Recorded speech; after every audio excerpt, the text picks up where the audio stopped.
Rádio Paulo Freire, a rádio escola da UFPE. A Rádio Paulo Freire apresenta O que tem para hoje. Olá, ouvinte da Rádio Paulo Freire e você que nos acompanha pelo YouTube. Eu sou Gabriela Paz, estudante de jornalismo da UFPE, e está começando O que tem para hoje. Na edição de hoje, a entrevista é sobre o curta O Ursos e Nós, que foi premiado na 30ª edição do CinePE, como o melhor documentário na categoria de curtas-metragens.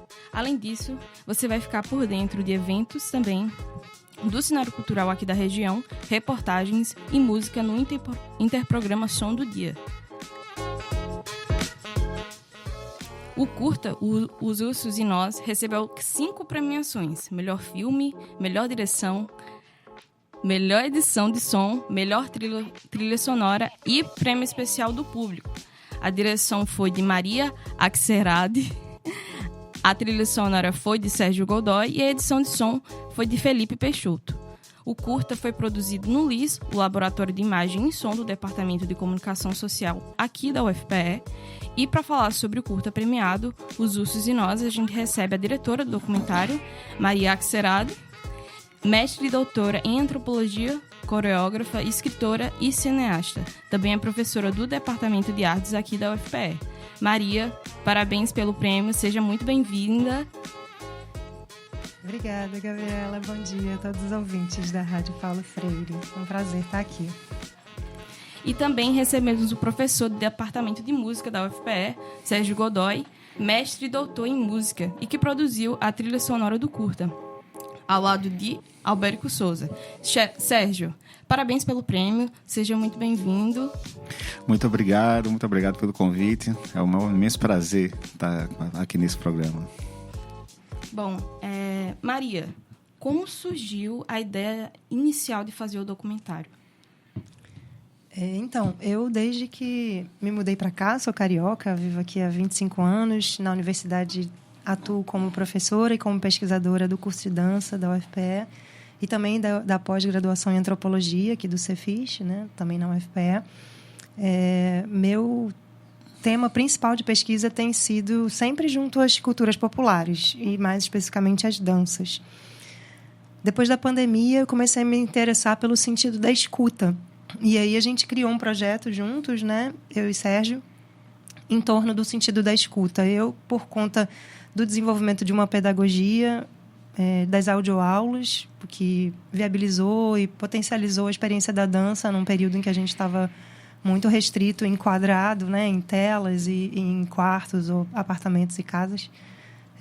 E Sérgio vinha de uma pesquisa sobre improvisação do doutorado dele. Então, o sentido da escuta é o sentido da interioridade, da profundidade e também da alteridade. Foi mais ou menos nessa época que caiu nas minhas mãos o livro Escute as Feras, da antropóloga francesa Anastácia Martin, que fala sobre um encontro, ela vai chamar de encontro, não de ataque, com um urso de verdade nas florestas do Kamchatka, na Sibéria, na Rússia, durante seu trabalho de campo. Essa experiência de alteridade radical gera, nessa escritora, nessa antropóloga, uma série de reflexões sobre a relação entre a humanidade e a natureza. Então, inspirada um pouco por essa leitura, e sempre em diálogo com as culturas populares, eu parei para prestar mais atenção nessa expressão cultural tão característica da região metropolitana do Recife e também do nosso estado, que são os ursos. E vi que havia uma diversidade enorme ali de manifestações, não só aquela que eu já conhecia, que participa dos concursos de agremiação carnavalesca, mas também uma expressão em que a dança é muito, muito forte, muito significativa, muito expressiva, que é mais comum em São Lourenço da Mata, aqui na região metropolitana. A gente tem um ex-aluno agora, ele é egresso, que é dessa região, então também ajudou a gente a fazer essa ponte, Sofio, que acabou trabalhando na assistência de produção do filme. E foi mais ou menos assim que surgiu o projeto do filme. Bom, como foi a seleção para os grupos que compõem o curta? Justamente com esse recorte, né? Existe uma expressão de dança em São Lourenço da Mata. Na verdade, é um momento do cortejo dos ursos que eles vão chamar de rajada. Esse momento é o momento mais esperado, né, da comunidade e dos participantes também. Para você ter uma ideia, enquanto os ursos percorrem as comunidades do Pichete e arredores, em São Lourenço da Mata, determinadas casas que fazem parte desse circuito dão um recurso para os ursos para que eles realizem a rajada na frente de suas casas. A rajada, basicamente, é um movimento de tremor, de tremedeira coletiva dos ursos, de uma aceleração muito grande do ponto de vista rítmico dos instrumentos que são utilizados para compor essa brincadeira, que são basicamente instrumentos percussivos, diferente do que a gente vê nas manifestações de urso aqui na capital, onde existe a presença da sanfona, do violão, instrumentos melódicos e harmônicos, né? No caso das expressões de urso de São Lourenço da Mata e de Camaragibe também, predomina os instrumentos percussivos. E é nessa hora da rajada que, em São Lourenço da Mata, os ursos dançam de uma forma muito, muito impressionante. Foi isso que chamou a atenção, né? Então, o foco do curta é, sobretudo, nesses ursos de São Lourenço da Mata. Vou citar alguns deles, né? O urso branco e vermelho, o urso preto união, o urso marrom teimoso e o urso branco cangaçá. Mas a gente acabou também ampliando para o entorno ali, para a cidade do lado, que é Camaragibe, que eles não têm exatamente essa dança, essa expressão da rajada, mas tem uma relação com a comunidade muito forte, como o urso revelação, o urso treloso e o urso do teu pai. Então, a gente, na verdade, teve uma dificuldade também de acessar os ursos daqui de Recife. De uma maneira geral, não foi tão fácil acessar os ursos. Eles têm uma forma de trabalhar muito própria, muito independente. A gente está aqui na Rádio Paulo Freire, né?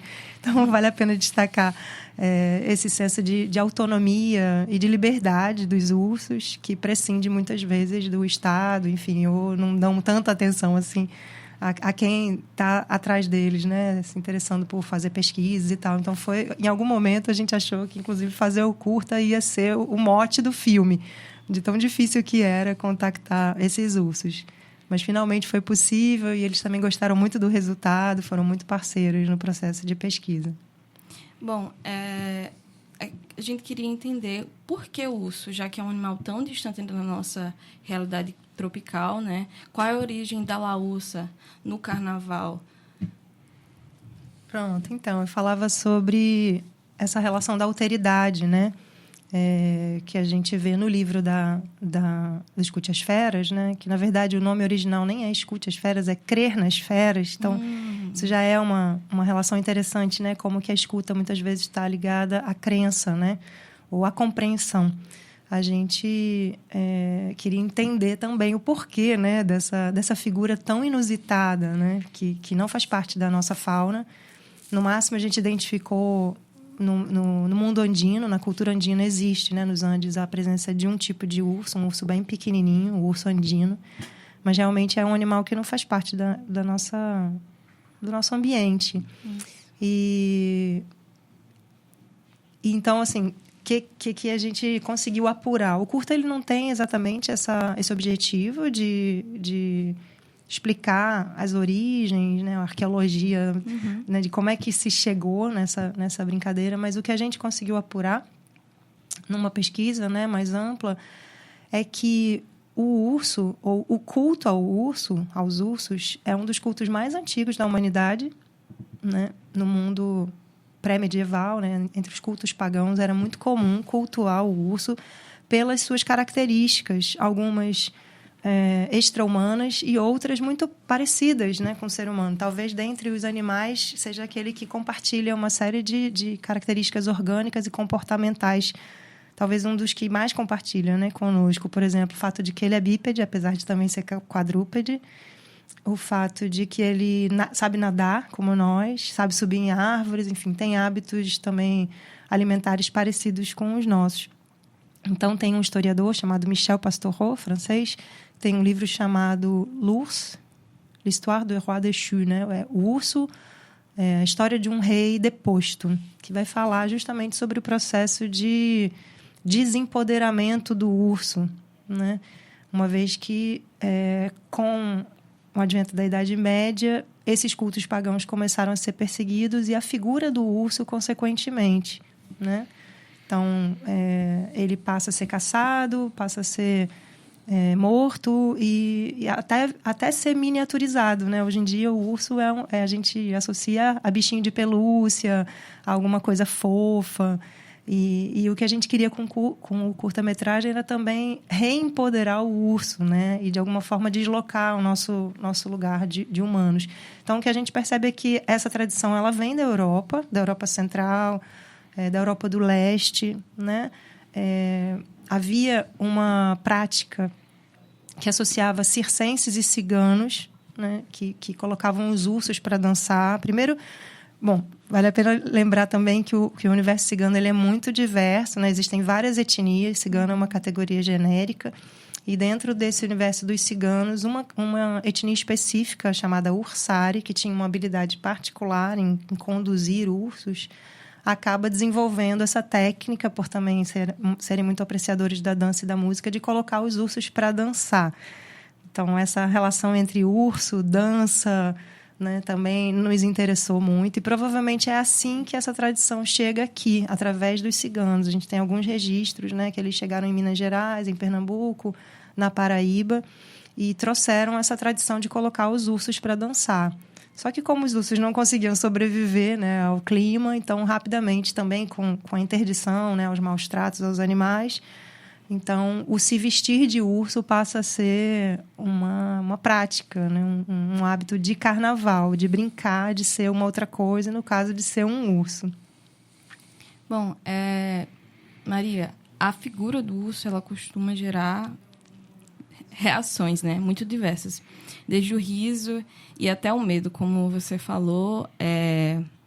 O curta quer trazer o empoderamento do urso, né? Como o curta ele trabalha essa dualidade do cômico e do terror, assim? Isso é uma característica muito recorrente em relação à forma como a gente lida com o que é diferente, né? Isso também foi uma coisa que a gente percebeu ao longo da pesquisa. A alteridade, no caso a alteridade com L, né? A diferença, a diversidade, ela, por um lado, ela nos encanta, por outro, ela nos assusta, né? Então, isso aparece muito no curta, né? A reação das pessoas em relação ao urso é sempre de um certo temor e, ao mesmo tempo, de curiosidade. As crianças querem chegar perto, mas também querem se esconder, né? E essa ambiguidade na relação com a alteridade que nos interessava trabalhar, né?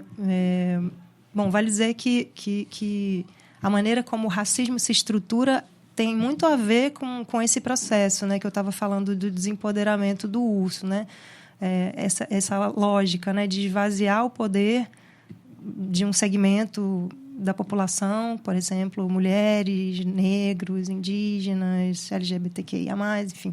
Você primeiro esvazia de poder para poder justificar uma dominação, uma sobreposição.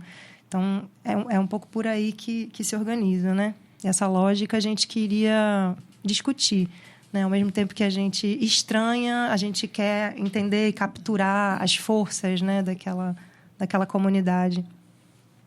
Bom, eu quero saber de vocês como foi o processo da construção da parceria, né? Direção de curta, trilha sonora. Como foi esse desafio? Quer falar? Sim, posso começar a falar, mas acho que a gente pode conversar também sobre isso, né? Porque Fica à vontade. Foi a tantas mãos assim, né? Falando agora das 4 mãos assim.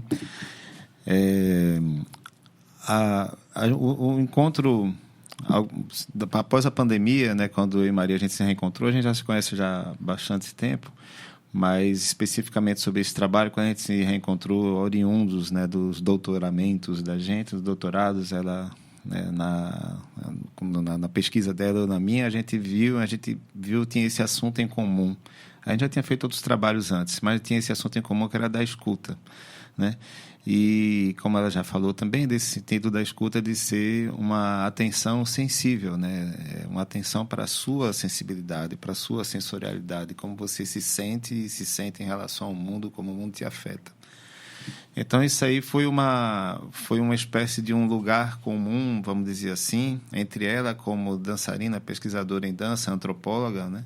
Com essa preocupação, e eu enquanto músico e também trabalhando com o processo de criação em música e de performance, né, que é de improvisação.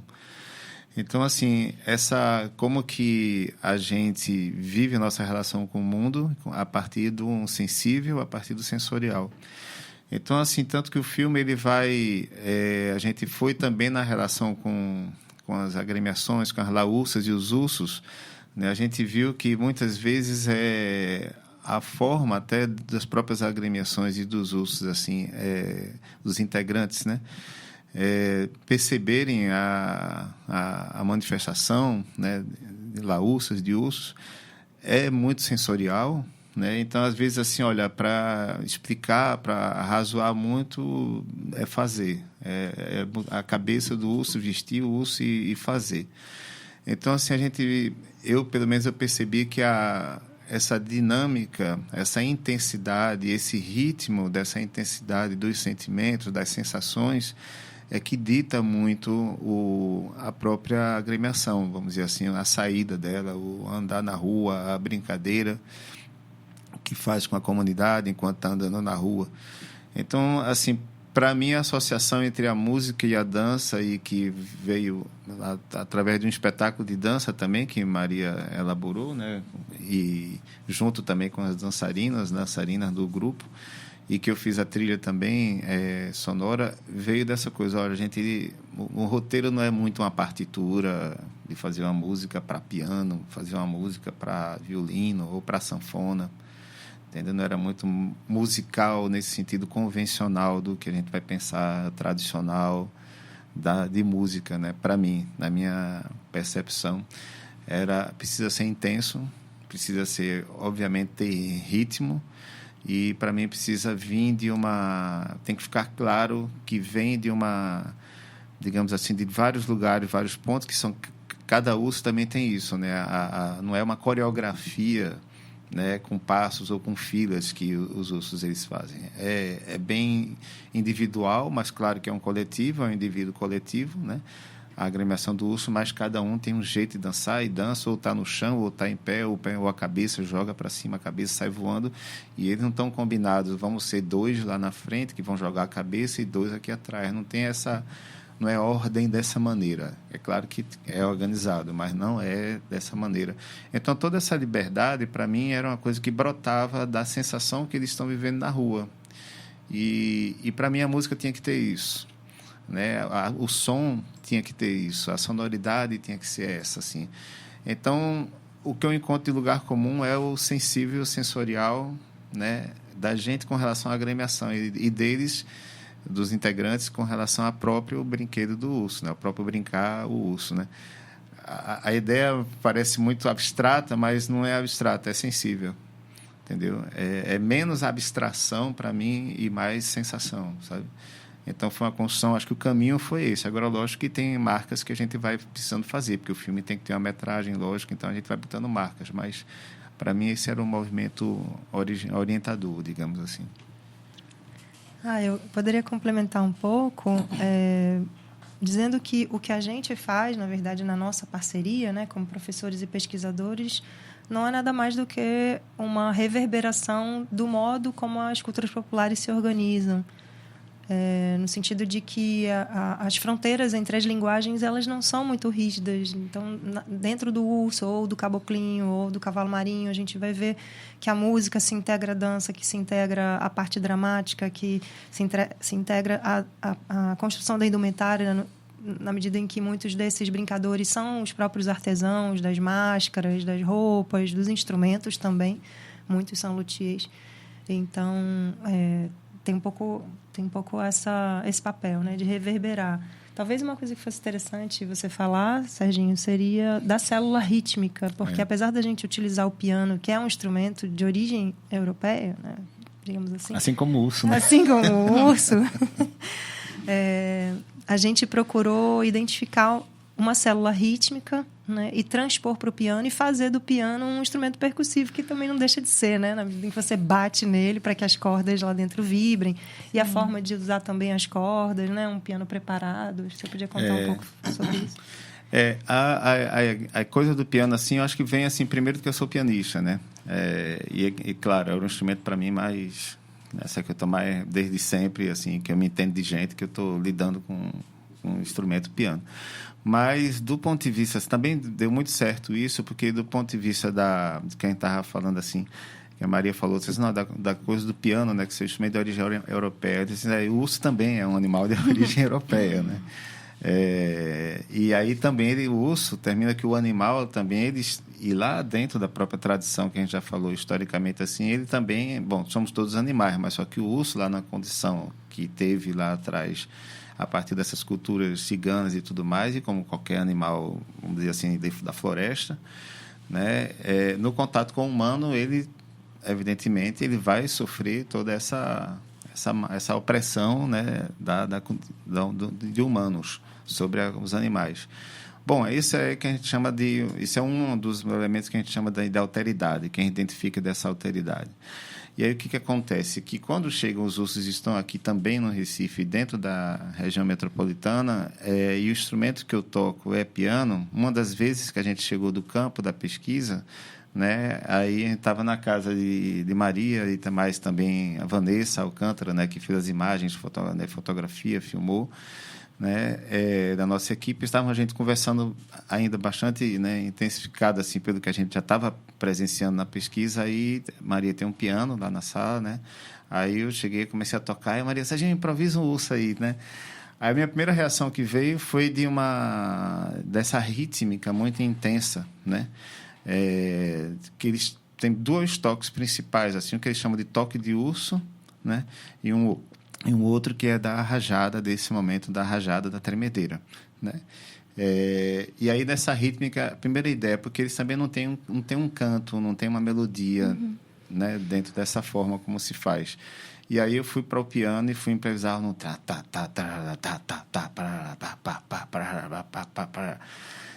Aí um dia desse, essa semana agora, domingo agora, né, depois que saiu a premiação, a gente conversando tudo, comemorando, aí eu disse assim, eu me sentia como fosse um urso dando patada num piano, né?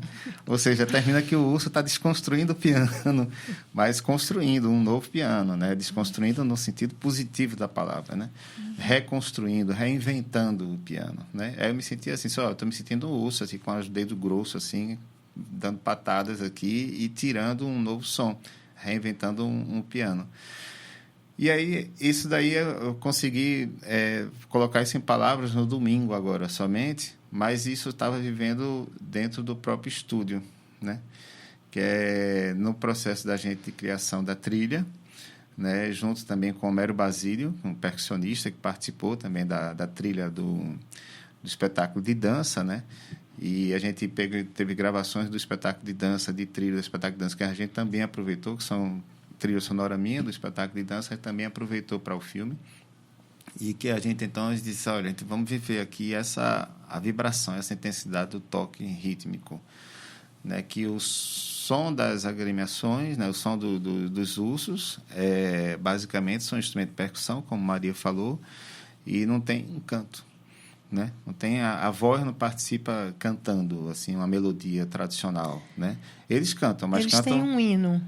Cada deles, grupo tem um hino, mas isso aparece em algum momento preciso do cortejo e depois não aparece não mais. Aparece mais assim. Então a gente pede, vocês podem cantar o hino de vocês, a gente tem um hino, aí canta o hino, beleza. Depois que o urso sai, aí é diferente, claro, de outras manifestações, né? De troças, tudo, né? De blocos de carnaval que vão ter muitos cantos e tal. Né, maracatu também, né, esse canto. Então, assim, mas no caso tem as toadas, né, lua de maracatu, mas no caso dos ursos não faz parte digamos, de todo o cortejo, vamos falar assim. Não está presente assim, mas eles têm hinos.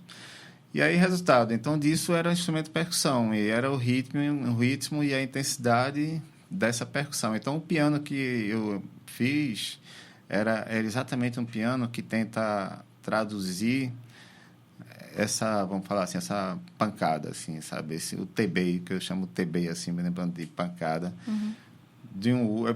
Hoje em dia eu penso como se fosse um urso, sabe, atacando o piano, terminava aí sendo a Anastácia. Encontrando o piano. Encontrando o piano. A Anastácia Martin agora é o piano. Nesse jogo da alteridade, de troca de papéis o tempo inteiro, a Anastácia Martin agora era um instrumento humano, né? Era na forma do piano, e o urso estava encontrando, e os dois vão se Porque o piano também dá em mim, né? O piano também, eu também apanho do instrumento.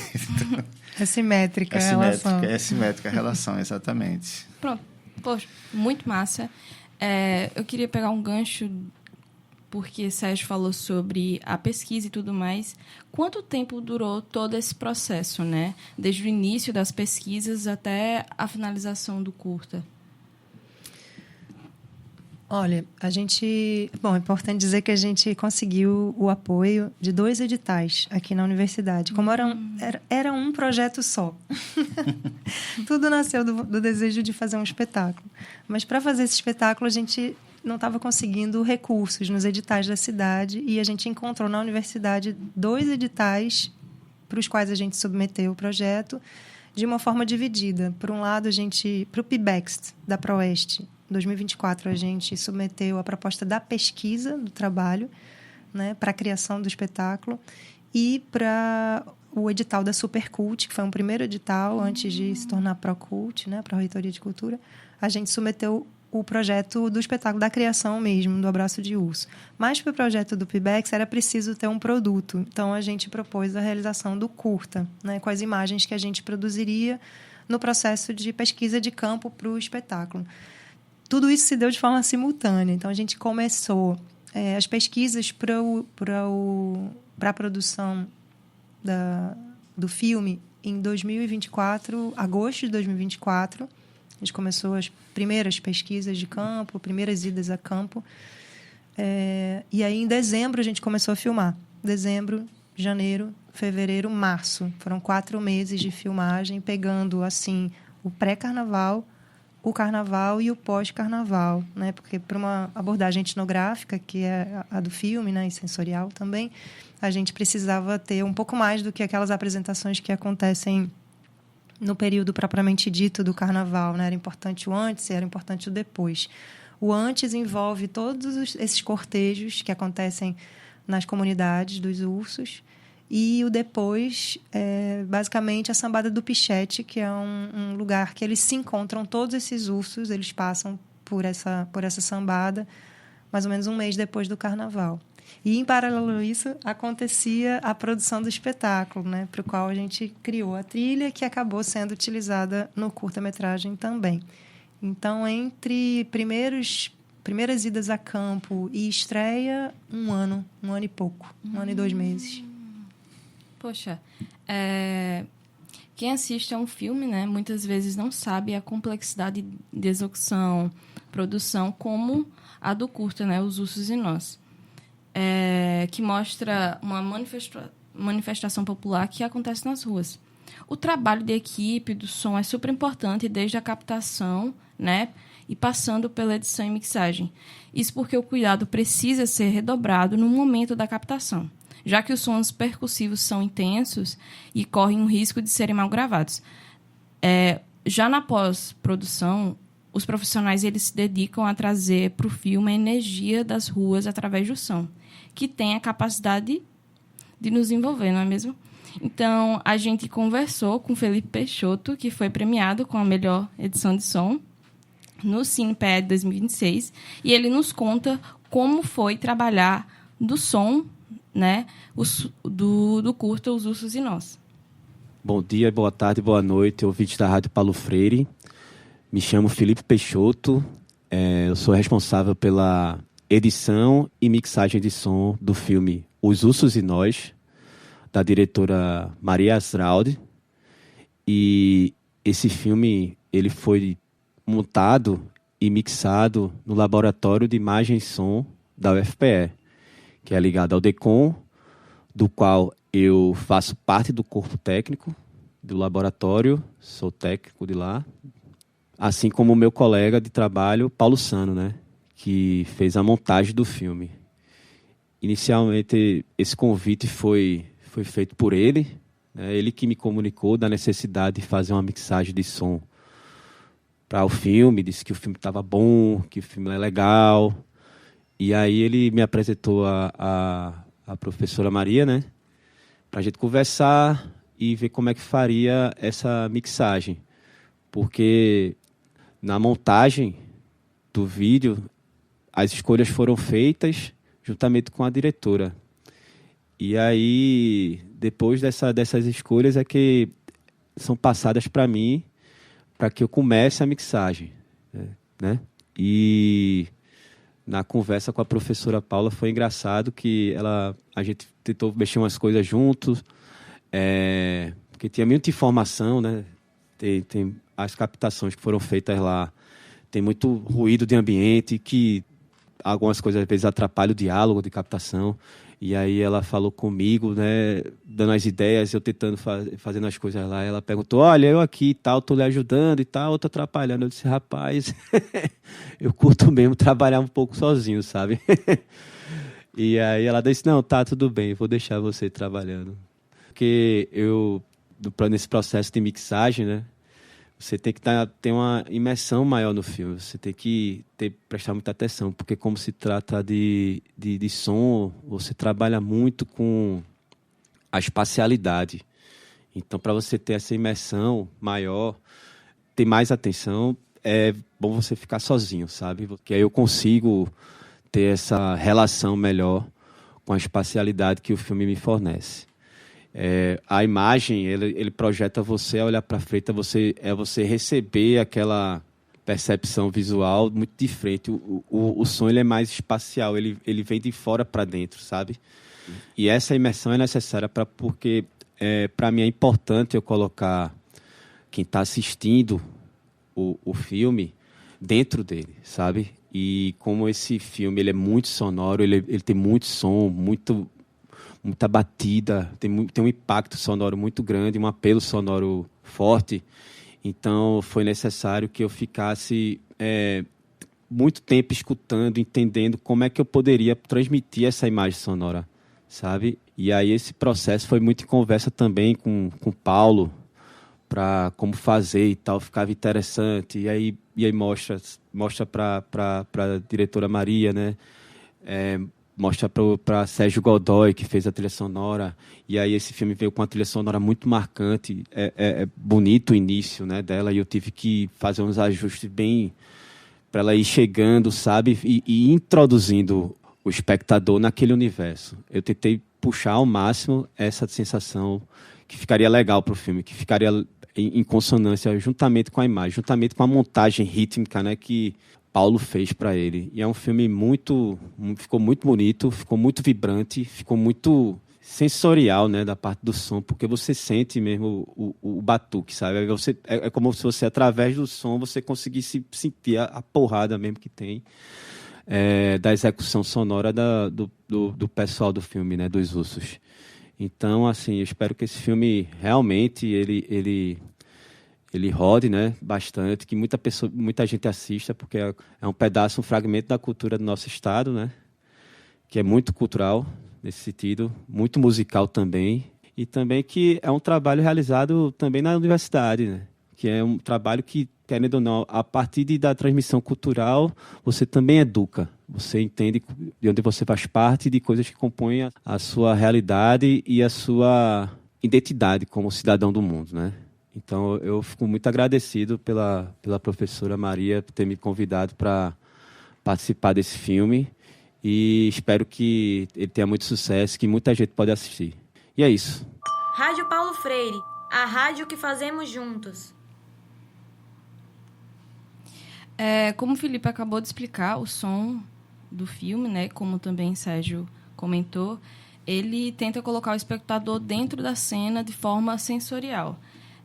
Maria, como foi desenhar, né, o som dos Ursos e Nós quando você estava planejando o filme? Você já pensava em como poderia ser o som dele?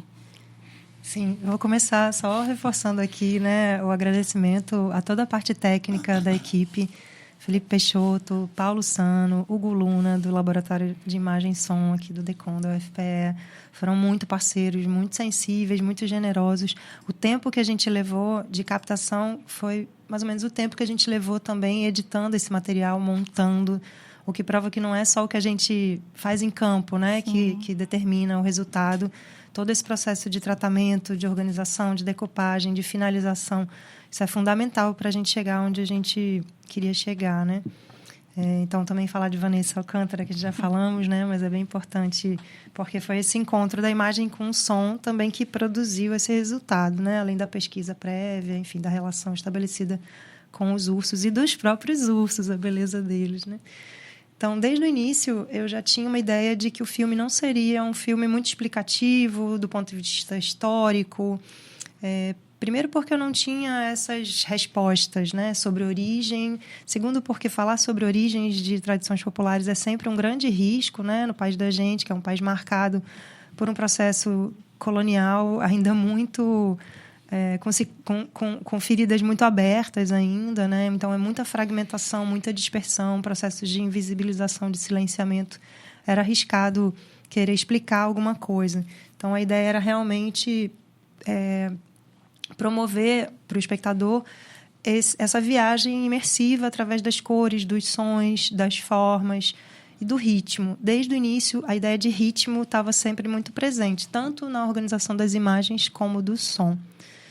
Então, para quem viu, né, ou para quem não viu, os depoimentos, eles aparecem como elementos tão importantes quanto as imagens e quanto os sons da música, né? Então, são basicamente 4 depoimentos que costuram o filme e que, ao longo do processo de edição, eu tentava explicar também para Paulo, né, o montador, editor, através de um movimento de ondas, né, de braços. Quem está vendo aqui pode entender, assim, eu dizia que como se fosse uma linha que costura o filme, né? Então, os depoimentos deles iam entrar assim. Em nenhum momento a gente teria a interrupção do fluxo receptivo das imagens e dos sons para entender do que se tratava. Era preciso que a voz entrasse e saísse com a mesma importância. Então, muitas vezes, os depoimentos nem são das pessoas que realmente estão ali aparecendo em cena. Os depoimentos são identificados todos no crédito, todos os ursos são identificados no crédito, inclusive com os nomes, né, pessoais das pessoas que compõem os ursos. E foi um pouco assim que o processo se deu. Algumas referências são importantes, né, porque a gente nunca faz nada do nada, né? Ninguém está aqui inventando a roda, a gente está só botando ela para rodar de uma forma diferente. Então, a obra do Jean Rouch foi muito inspiradora para mim, né? Essa ideia da câmera-corpo, do corpo-câmera, que eu também acabei aprofundando no meu doutorado, colocando uma GoPro no corpo, né, dos dançarinos que eu estudei na época do doutorado, que foi um trabalho sobre os caboclinhos. Aquela ideia de tentar trazer a experiência o mais próximo possível, né, de quem está vendo, do corpo de quem dança, moveu muito a ideia original do curta, né? A experiência também do Laboratório de Etnografia Sensorial da Universidade de Harvard, né, com algumas experiências que eu acabei conhecendo durante o processo, né, de montagem, que é um filme chamado Leviatã, que é um filme que acontece todo dentro de um barco de pesca, com os movimentos do mar impactando, né, o eixo, a estrutura, o equilíbrio dos pescadores, a ida dos peixes para um lado para o outro. Tudo isso foram referências importantes para o trabalho e que determinam o seu resultado. Bom, o curta-metragem ele faturou 4 grandes prêmios, então, com destaque para a trilha sonora. Enquanto o filme não estreia para o grande público, vamos ouvir um teaser do curta.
Rádio Paulo Freire, a rádio escola da UFPE. Para quem ficou curioso ouvindo os bastidores e a trilha sonora, como as pessoas podem fazer para assistir o curta? Ele já tem alguma exibição programada? Nesse momento, ele está disponibilizado, né, desde segunda-feira, passado agora dia 8, ele está disponibilizado por uma plataforma do Itaú Cultural Play. Né? Por um mês. Por um mês, durante 30 dias. Então, acessando essa plataforma online, a pessoa é gratuito, a pessoa faz um cadastro com seu e-mail, né? E, por enquanto, está disponível lá. Aí também estamos inscritos em outros festivais também. Temos algumas exibições previstas, pelo menos 3, que a gente já sabe. O filme vai compor a programação do 5º Festival Moído, desculpa. Sempre troco. Do 5º Moído, Festival de Audiovisual de Campina Grande, agora no final de julho, início de agosto. No final de agosto, o filme vai compor a programação da Mostra Artística do Congresso de Pesquisadores em Dança, conhecido como ANDA, que vai acontecer em Belém, entre o dia 17 e o dia 21 de agosto. Agora, em julho, na verdade, a gente vai ter também o prêmio Pierre Verger, que é um prêmio concedido pela Reunião Brasileira de Antropologia, em Goiânia. Então, entre o dia 9 e o dia 13 de julho. Na ordem é isso. Então, é Goiânia, agora em julho. Final de julho, início de agosto, Campina Grande. Final de agosto, Belém. E estamos aguardando outras definições aí. Show. Estamos chegando ao fim da entrevista. Eu gostaria de agradecer a presença de Maria Axerade. Muito obrigada pela presença e vida longa aos ursos e nós. Obrigada, Gabi. Bom, também agradeço a Sérgio pela presença. Muito obrigada, Sérgio. Muito obrigado também. Obrigado à Rádio Paulo Freire, Gabriela, estar aqui nos recebendo. É muita honra estar aqui numa rádio dessa fundamental para a nossa cultura brasileira e a educação também. Viva os ursos! Viva os ursos! E a gente quer agradecer fundamentalmente aos ursos, né, os protagonistas disso aí, que na verdade foi o que nos tocaram, né? Foi eles que nos movimentaram. Bom, vamos fazer um rápido intervalo e no próximo bloco vamos ter muitas informações para você. Até já! 10h42. ZYI 775, Rádio Universitária Paulo Freire, AM 820 kHz, a rádio pública da UFPE. E aí, minha gente, beleza? A minha dica de hoje é sobre o WhatsApp, que a galera vem usando bastante para espalhar informação falsa ou distorcida. Aqui no Zap, as mensagens ficam somente entre você e quem participa da conversa. Então nem mesmo o aplicativo pode ler o que foi enviado. E é aí que também mora o perigo, porque não tem como barrar quem está espalhando as mentiras. Então só tem um jeito, é a gente ficar ligado, e principalmente nos conteúdos políticos. Se você recebeu alguma mensagem duvidosa, dá uma checada e avisa a pessoa que te enviou. E se essa mensagem veio de algum perfil estranho e que não está na tua lista de contatos, no próprio aplicativo tem como denunciar, vice. Uma ação das rádios universitárias FM e Rádio Paulo Freire, Universidade Federal de Pernambuco.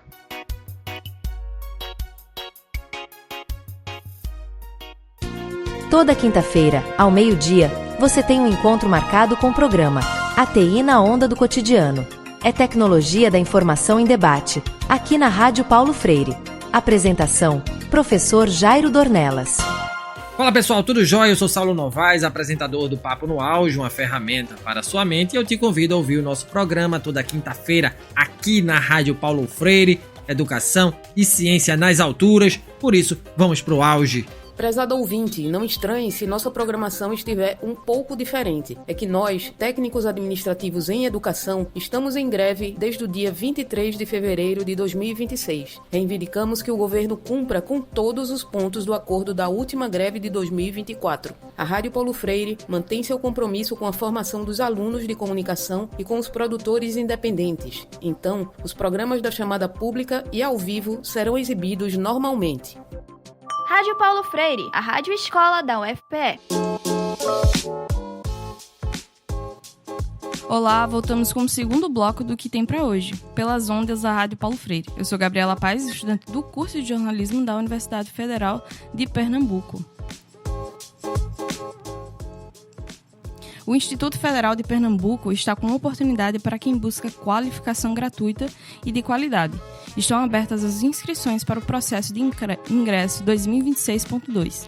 São mais de 1.800 vagas e há opções para cursos técnicos e também para o ensino superior. As inscrições vão até o dia 15 de junho de 2026 e todo o procedimento deve ser feito de forma online. E o melhor, o processo é totalmente gratuito. Para conferir o edital completo com os cursos disponíveis e garantir a sua participação, basta acessar o portal oficial da instituição, portal.ifpe.edu.br. Repetindo, portal.ifpe.edu.br.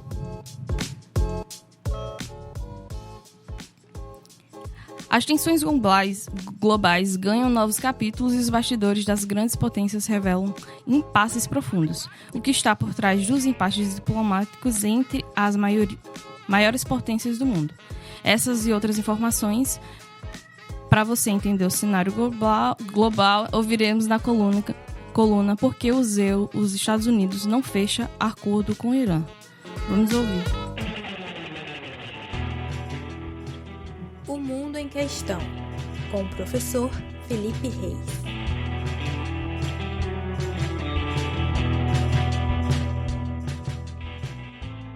Olá, gente. O impasse entre o Irã e os Estados Unidos permanece. Por que os Estados Unidos não conseguem fechar esse acordo com o Irã? Os dois fatores são os seguintes. Primeiro, a pressão do governo israelense em manter esta guerra contra o Irã. E segundo, a impossibilidade de os Estados Unidos acabarem com esta guerra sem ficar claro que os Estados Unidos perderam. O regime sionista, hoje liderado por Benjamin Netanyahu, tem pressionado o governo Trump a seguir atacando o Irã. E por quê? Porque o Irã é o único país da região que efetivamente apoia o direito do povo palestino contra a ocupação de sua terra pelo regime sionista. E é também o único país que promove o direito internacional para impedir a expansão do regime sionista em terras de outros países da região, como é o caso da ocupação da Síria e a ocupação do Líbano por Israel. O segundo fator é a situação incômoda em que os Estados Unidos se meteram, pois não conseguem terminar essa guerra contra o Irã sem ficar patente a sua derrota. Estados Unidos e Israel queriam derrubar o governo iraniano, assim como fizeram na Síria, acabar com o programa iraniano de enriquecimento de urânio e de fabricação de mísseis balísticos. Não conseguiram nenhum desses objetivos. E o Irã agora controla o Estreito de Hormuz e destruiu as bases militares dos Estados Unidos nos países do Golfo. Observem que, antes do ataque dos Estados Unidos e de Israel ao Irã, o Estreito de Hormuz estava aberto a todos os navios. Agora está aberto para os navios que pagarem o pedágio ao Irã e está fechado aos países hostis. As bases militares dos Estados Unidos, que estavam todas operacionais antes, agora estão todas inoperantes porque foram bombardeadas pelo Irã. Esse é o grande dilema de Donald Trump. Como acabar com a guerra sem admitir que perdeu?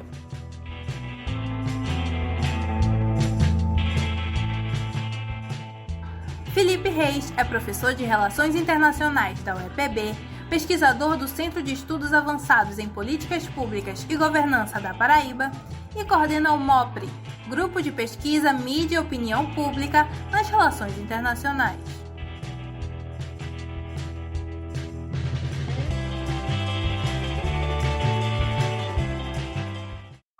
Rádio Paulo Freire, a rádio escola da UFPE. Pernambuco se prepara para sediar o primeiro encontro estadual de museus de Pernambuco. O evento está marcado para acontecer entre os dias 16 e 18 de junho de 2026, no Complexo de Convenções da Universidade Federal de Pernambuco. Essa grande iniciativa promete reunir profissionais do setor, pesquisadores, estudantes e diversos agentes culturais, com o objetivo de debater e propor novas estratégias para o fortalecimento dos museus por todo o nosso estado. Além disso, a programação oficial vai contar com a segunda edição do projeto Reconexões, um espaço fundamental que promove o diálogo aberto e a construção coletiva de políticas públicas voltada para a área de museu. As inscrições para participar das atividades são completamente gratuitas, mas fique atento porque as vagas são muito limitadas. Garanta já seu lugar acessando o link oficial disponível na bio do Instagram, @culturape. Repetindo, culturape.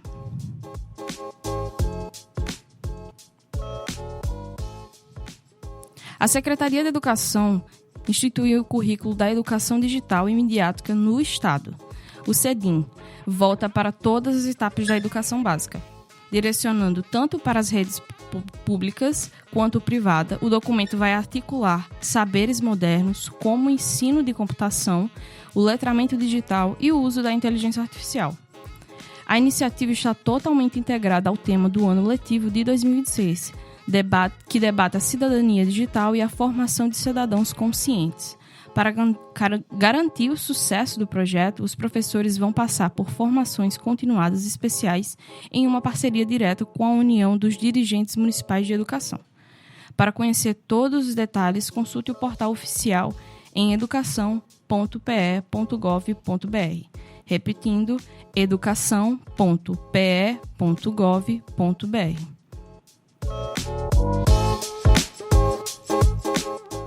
Aqui da Universidade Federal de Pernambuco vai acontecer o segundo colóquio internacional Mulheres que Filosofam, com o tema Existências em Travessia.